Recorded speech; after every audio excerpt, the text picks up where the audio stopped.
Last thing that we're going to discuss is pushing and pulling, and we're going to simulate a emergent situation where the patient has to be moved out of the area, and we're going to use a push and pull technique to actually push and pull the patient out of an area of immediate life threat.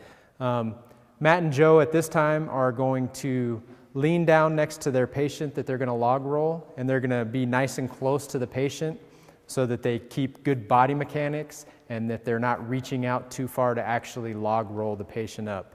At this time, they'll go ahead and communicate and walk us through a log roll.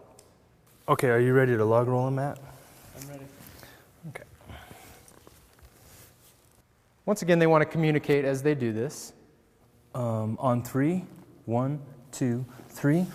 As you can see, the patient was nice and close to them and they didn't have to reach out very far. They've also kept their equipment, which is the blanket in this scenario, very close to where they're doing their operation so that they don't have to A, let go of the patient, or B, reach out too far and compromise their back and potential injury to their back or other parts of their body or their patient.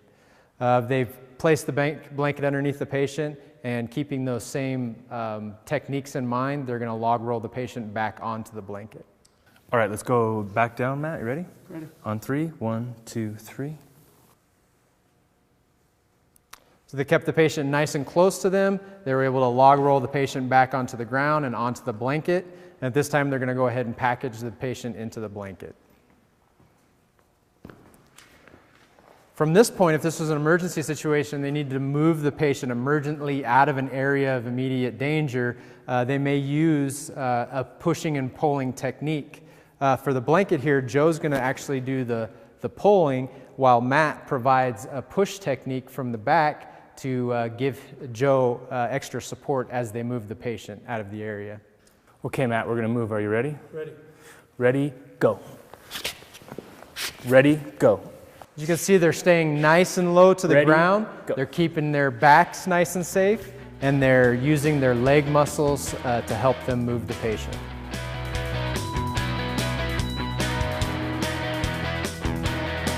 So this time we want to talk about some general considerations and rationale for lifting and moving the patients. The first thing we want to address is the immediate life threat.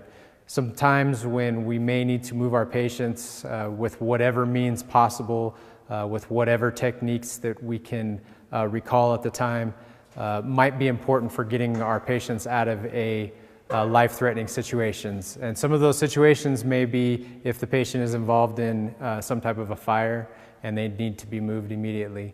They may be in some type of an explosive environment and you need to remove them from that environment as well. Another on-scene hazard, such as an electrically charged line, or they're in a pond of water of some sort and you need to remove them from that.